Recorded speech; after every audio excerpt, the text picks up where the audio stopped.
Okay, so for this one, we're going to look at the sport of cricket. We're going to do an activity whereby it would need two of you. One of you would roll the ball.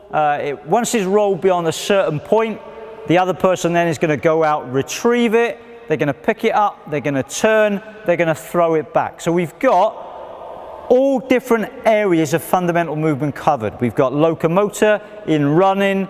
We've got manipulative in terms of picking the ball up and throwing. We've got non-locomotor because there would be a twist and a turn, some flexion, some extension. So I've got all the movement skills together, but it resembles the sport-specific activity of fielding a ball in cricket. Now it's a skill that we probably take for granted and we think, oh, it's really simple to do. However, what I want you to think about, what are all the movement skills that are incorporated in that one activity? And only one of those activities, if we get it wrong, affects the outcome of the whole skill. So all we're going to do, we're going to roll the ball. As soon as it goes beyond the red cones, I'm going to get after it. As soon as I pick it up, okay, I'm going to put my foot down, I'm going to turn, and I'm going to throw it back. Okay, we do that one more time. So all I'm thinking about with this one, I've got to run out, I've got to get the ball.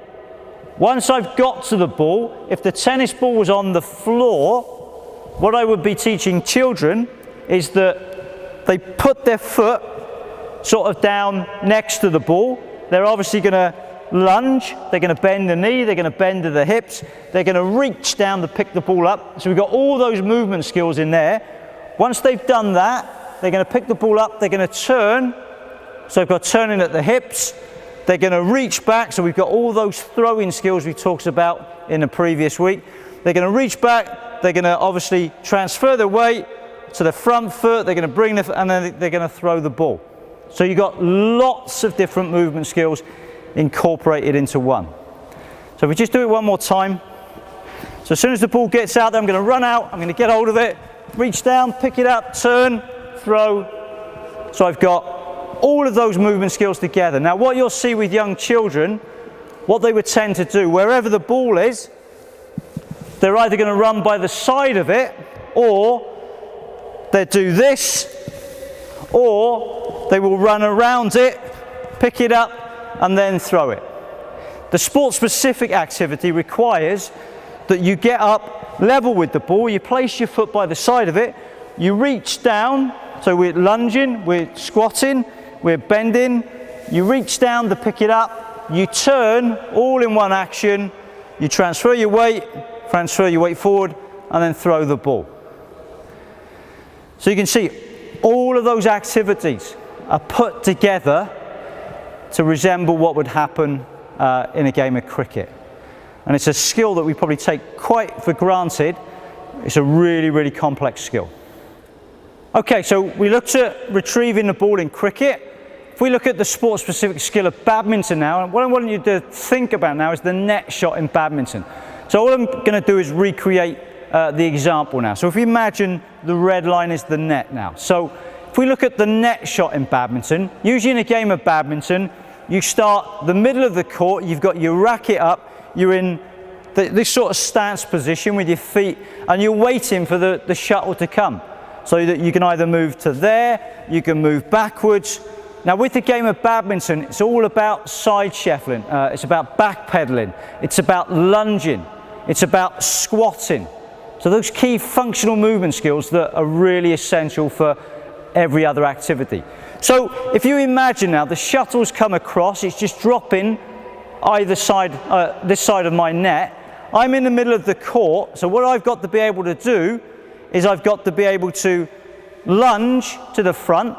I've got to be able to hold that position.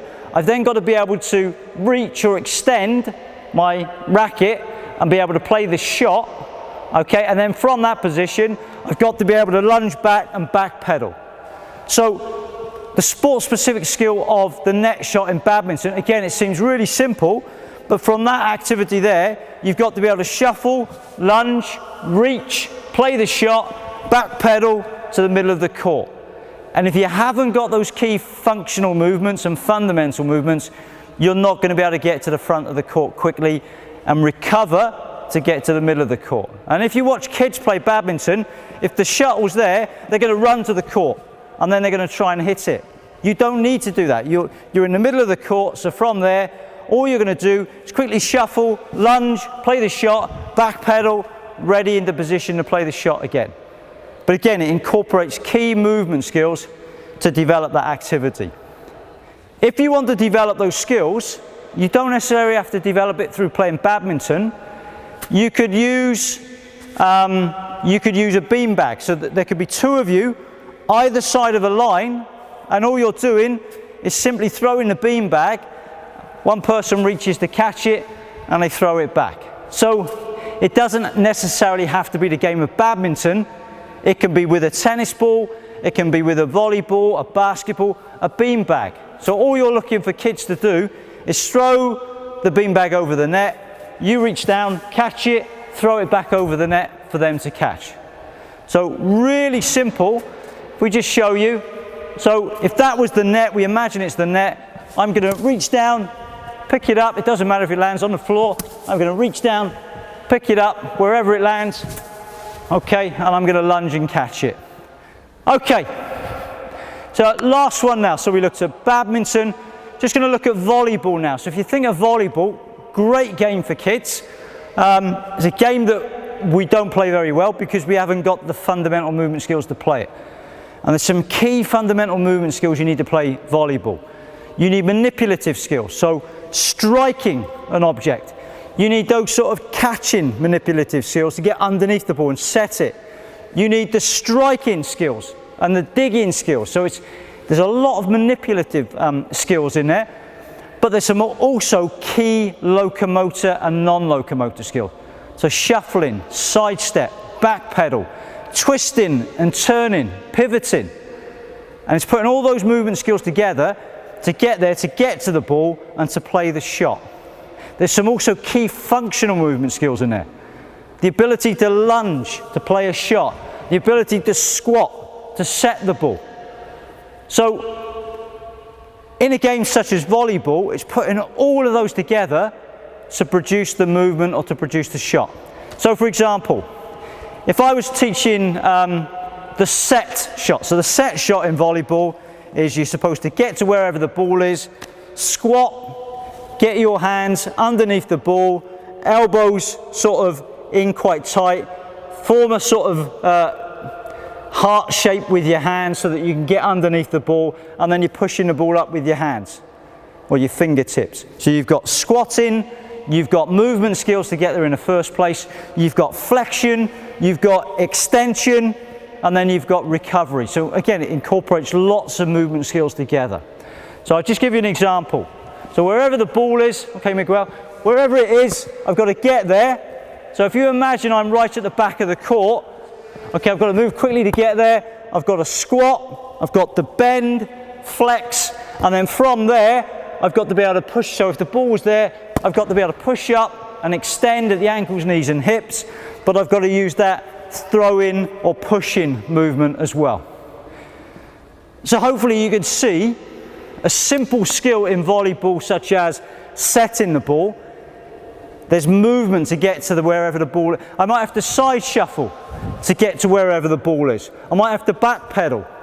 I might have to shuffle forward. I might have to lunge.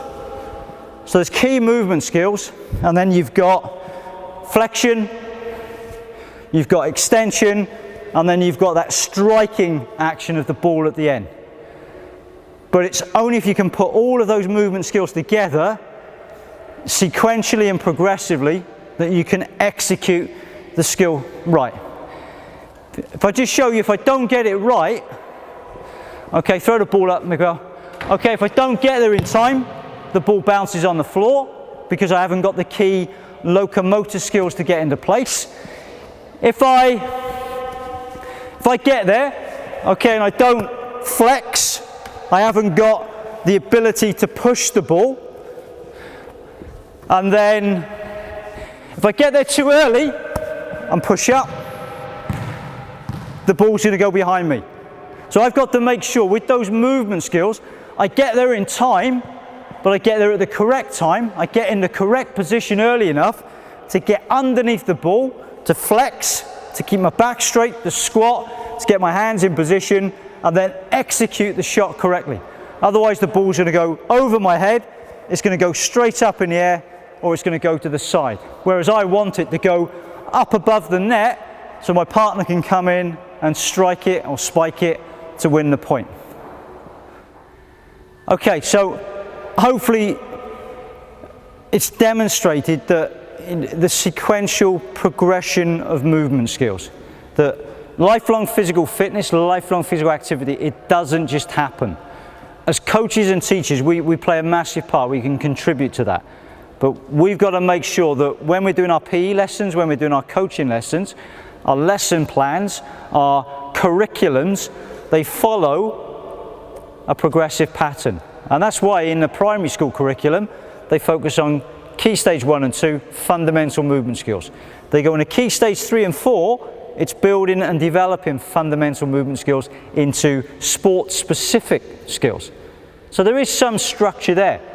And with national governing bodies now, with your football association, your tennis, we need to make sure the same progressions are in place. And hopefully you can see the little activities that we've done. It's just giving you an idea. There are hundreds of activities that you can do. As long as you understand how you take the skills and you put them together. And we've got to make sure that when you put kids into these little activities, great they have fun, great they're physically active, but you still got to reinforce, right, are they competent at doing the movements? So that's where your observation skills come in, that's where your diagnostic skills come in, that's where your feedback comes in. Because if you don't recognise they can't do it, then you have to step in. So hopefully with the final point there, you can see where all the movement skills come together. And if you think of it as a link of chains, or like we said, building blocks, if one of those links is missing in the chain, it affects the outcome of the skill, and you're not competent in performing a sport-specific skill. So if you can't run properly, if you can't catch properly, and you go to play a game which involves running and catching, the outcome will not be that good because you haven't got competency in one of the key fundamental movement skills.